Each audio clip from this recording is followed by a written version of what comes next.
بسم اللہ الرحمن الرحیم۔ آج ہم سید ابوالعلا مودودی رحمۃ اللہ علیہ کی کتاب اسلامی نظام زندگی اور اس کے بنیادی تصورات کے تیسرے باب کا آغاز کرنے جا رہے ہیں، اور آج ہم جس موضوع کا مطالعہ کریں گے اس کا عنوان ہے زندگی کے بنیادی مسائل۔ انسان کو دنیا میں جتنی چیزوں سے سابقہ پیش آتا ہے ان میں کسی کے ساتھ بھی وہ کوئی معاملہ اس وقت تک نہیں کر سکتا جب تک کہ وہ اس چیز کی ماہیت و کیفیت اور اپنے اور اس کے باہمی تعلق کے بارے میں کوئی رائے قائم نہ کر لے۔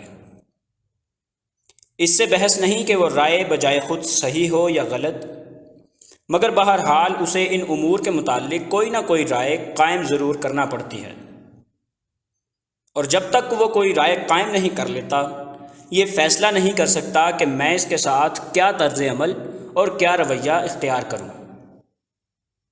یہ آپ کا شب و روز کا تجربہ ہے۔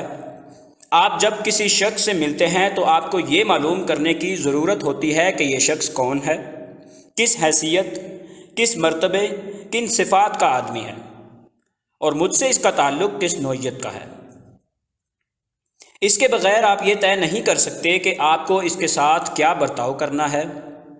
اگر علم نہیں ہوتا تو بہرحال آپ کو قرائن کی بنا پر ایک قیاسی رائے ہی ان امور کے متعلق قائم کرنا پڑتی ہے، اور جو رویہ بھی آپ اس کے ساتھ اختیار کرتے ہیں اسی رائے کی بنیاد پر کرتے ہیں۔ جو چیزیں آپ کھاتے ہیں ان کے ساتھ آپ کا یہ معاملہ اسی وجہ سے ہے کہ آپ کے علم یا آپ کے قیاس میں وہ چیزیں غذائی ضروریات پوری کرتی ہیں۔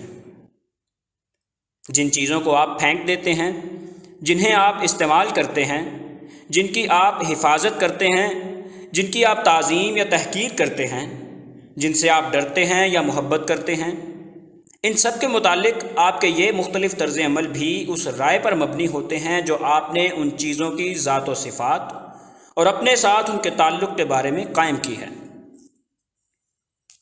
پھر جو رائے آپ اشیاء کے متعلق قائم کرتے ہیں اس کے صحیح ہونے پر آپ کے رویے کا صحیح ہونا اور غلط ہونے پر آپ کے رویے کا غلط ہونا منحصر ہوتا ہے، اور خود اس رائے کی غلطی اور صحت کا مدار اس چیز پر ہوتا ہے کہ آیا آپ نے وہ رائے علم کی بنا پر قائم کی ہے یا قیاس پر یا وہم پر یا محض مشاہدہ حسی پر۔ مثلا ایک بچہ آگ کو دیکھتا ہے اور مجرد مشاہدہ حسی کی بنا پر یہ رائے قائم کر لیتا ہے کہ یہ بڑا خوبصورت چمکدار کھلونا ہے۔ چنانچہ اس رائے کے نتیجے میں اس سے یہ طرز عمل ظاہر ہوتا ہے کہ وہ اسے اٹھانے کے لیے ہاتھ بڑھا دیتا ہے۔ ایک دوسرا شخص اسی آگ کو دیکھ کر وہم سے یا قیاس سے یہ رائے قائم کرتا ہے کہ اس کے اندر الوہیت ہے یا یہ الوہیت کا مظہر ہے۔ چنانچہ اس رائے کی بنا پر وہ فیصلہ کرتا ہے کہ اس کے ساتھ میرا رویہ یہ ہونا چاہیے کہ میں اس کے آگے سر نیاز جھکا دوں۔ ایک تیسرا شخص اسی آگ کو دیکھ کر اس کی ماہیت اور اس کی صفات کی تحقیق کرتا ہے، اور علم و تحقیق کی بنا پر یہ رائے قائم کرتا ہے کہ یہ پکانے اور جلانے اور تپانے والی ایک چیز ہے، اور میرے ساتھ اس کا تعلق وہ ہے جو ایک مخدوم کے ساتھ خادم کا تعلق ہوتا ہے۔ چنانچہ اس رائے کی بنا پر وہ آگ کو نہ کھلونا بناتا ہے نہ معبود، بلکہ اس سے حسب موقع پکانے اور جلانے اور تپانے کی خدمت لیتا ہے۔ ان مختلف رویوں میں سے بچے اور آتش پرست کے رویے جاہلیت کے رویے ہیں، کیونکہ بچے کی یہ رائے کہ آگ محض کھلونا ہے تجربے سے غلط ثابت ہو جاتی ہے، اور آتش پرست کی یہ رائے کہ آگ خود الہ ہے یا مظہر الوہیت ہے کسی ثبوت علمی پر مبنی نہیں ہے، بلکہ محض قیاس و وہم پر مبنی ہے، بخلاف اس کے آگ سے خدمت لینے والے کا رویہ علمی رویہ ہے، کیونکہ آگ کے متعلق اس کی رائے علم پر مبنی ہے۔ اس مقدمے کو ذہن نشین کرنے کے بعد اب ذرا اپنی نظر کو جزیات سے کلیات پر پھیلائیے۔ انسان اس دنیا میں اپنے آپ کو موجود پاتا ہے۔ اس کے پاس ایک جسم ہے جس میں بہت سی قوتیں بھری ہوئی ہیں۔ اس کے سامنے زمین و آسمان کی ایک عظیم الشان بساط پھیلی ہوئی ہے جس میں بے حد و حساب اشیاء ہیں، اور وہ ان اشیاء سے کام لینے کی قدرت اپنے اندر پاتا ہے۔ اس کے گرد و پیش بہت سے انسان، جانور، نباتات، جمادات وغیرہ ہیں اور ان سب سے اس کی زندگی وابستہ ہے۔ اب کیا آپ کے نزدیک یہ بات قابل تصور ہے کہ وہ ان چیزوں کے ساتھ کوئی رویہ اختیار کر سکتا ہے جب تک کہ پہلے خود اپنے بارے میں، ان تمام موجودات کے بارے میں اور ان کے ساتھ اپنے تعلق کے بارے میں کوئی رائے قائم نہ کر لے؟ کیا وہ اپنی زندگی کے لیے کوئی رستہ اختیار کر سکتا ہے جب تک یہ طے نہ کرے کہ میں کون ہوں، کیا ہوں، ذمہ دار ہوں یا غیر ذمہ دار، خود مختار ہوں یا ماتحت؟ ماتحت ہوں تو کس کا، اور جواب دہ ہوں تو کس کے سامنے؟ میری اس دنیاوی زندگی کا کوئی معال ہے یا نہیں، اور ہے تو کیا ہے؟ اسی طرح کیا وہ اپنی قوتوں کے لیے کوئی مصرف تجویز کر سکتا ہے جب تک اس سوال کا فیصلہ نہ کر لے کہ یہ جسم اور جسمانی قوتیں اس کی اپنی ملک ہیں یا کسی کا عطیہ ہے؟ ان کا حساب لینے والا کوئی ہے یا نہیں ہے، اور ان کے استعمال کا ضابطہ اسے خود متعین کرنا ہے یا کسی اور کو؟ اسی طرح کیا وہ اپنے گرد و پیش کی اشیاء کے متعلق کوئی طرز عمل اختیار کر سکتا ہے جب تک اس امر کا تعین نہ کر لے کہ ان اشیاء کا مالک وہ خود ہے یا کوئی اور؟ ان پر اس کے اختیارات محدود ہیں یا غیر محدود؟ اور محدود ہیں تو حدود مقرر کرنے والا کون ہے؟ اسی طرح کیا وہ آپس میں اپنے ابنائے نوح کے برتاؤ کی کوئی شکل متعین کر سکتا ہے جب تک اس معاملے میں کوئی رائے قائم نہ کر لے کہ انسانیت کس چیز سے عبارت ہے؟ انسان اور انسان کے درمیان فرق و امتیاز کی بنیاد کیا ہے؟ اور دوستی و دشمنی، اتفاق و اختلاف، تعاون اور عدم تعاون کی اساس کن امور پر ہے؟ اس طرح کیا وہ بحیثیت مجموعی اس دنیا کے ساتھ کوئی رویہ اختیار کر سکتا ہے جب تک کہ اس معاملے میں کسی نتیجے پر نہ پہنچے کہ یہ نظام کائنات کس قسم کا ہے اور اس میں میری حیثیت کیا ہے؟ جو مقدمہ میں پہلے بیان کر چکا ہوں، اس کی بنا پر بلا تعامل یہ کہا جا سکتا ہے کہ ان تمام امور کے متعلق ایک نہ ایک رائے قائم کیے بغیر کوئی رویہ اختیار کرنا غیر ممکن ہے۔ فی الحقیقت ہر انسان جو دنیا میں زندگی بسر کر رہا ہے ان سوالات کے متعلق شعوری طور پر یا غیر شعوری طور پر کوئی نہ کوئی رائے ضرور رکھتا ہے یا رکھنے پر مجبور ہے، کیونکہ وہ اس رائے کے بغیر کوئی قدم نہیں اٹھا سکتا۔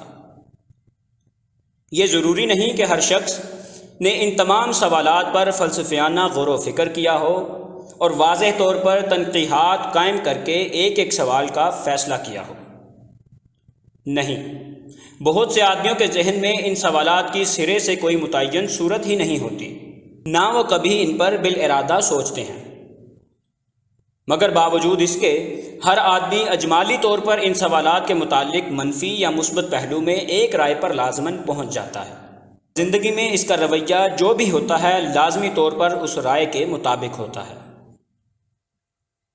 یہ بات جس طرح اشخاص کے معاملے میں صحیح ہے، اسی طرح جماعتوں کے معاملے میں بھی صحیح ہے، چونکہ یہ سوالات انسانی زندگی کے بنیادی سوالات ہیں۔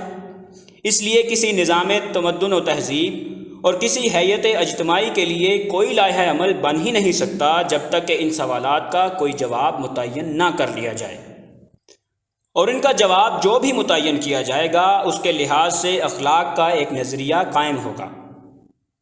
اسی کی نوعیت کے مطابق زندگی کے مختلف شعبوں کی تشکیل ہوگی، اور فی الجملہ پورا تمدن ویسا ہی رنگ اختیار کرے گا جیسا اس جواب کا متقاضا ہوگا۔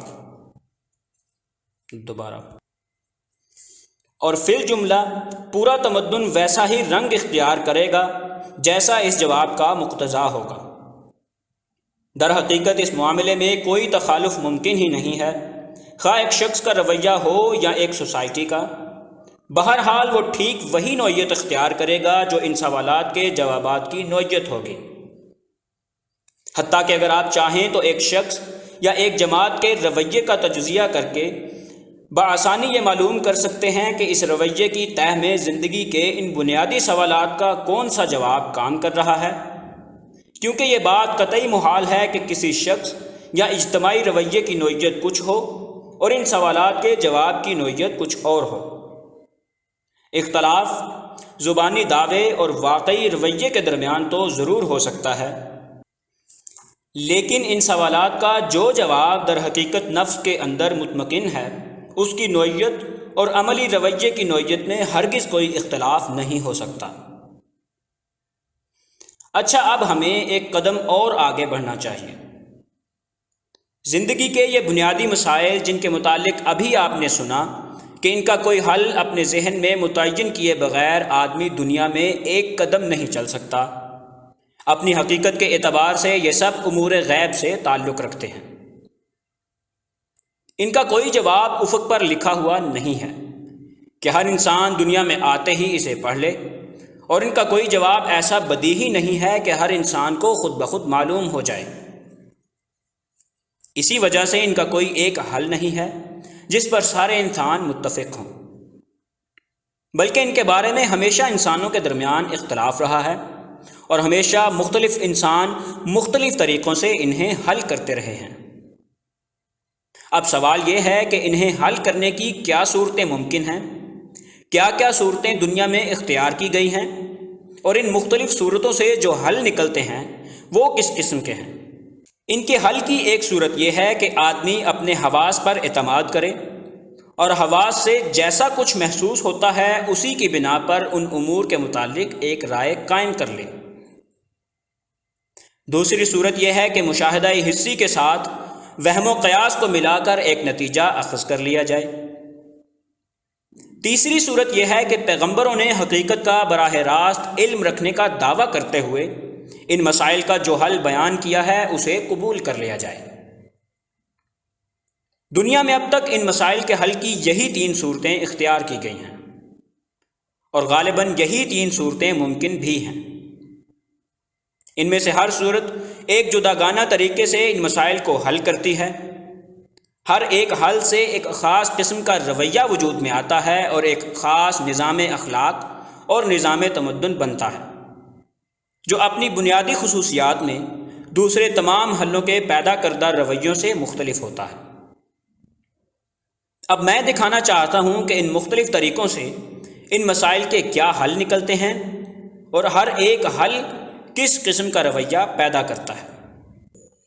دینی کتب کی مزید آڈیوز اور مفید معلومات کے لیے ہمارے چینل مینٹورز اکیڈیمیا کو ابھی سبسکرائب کر لیں۔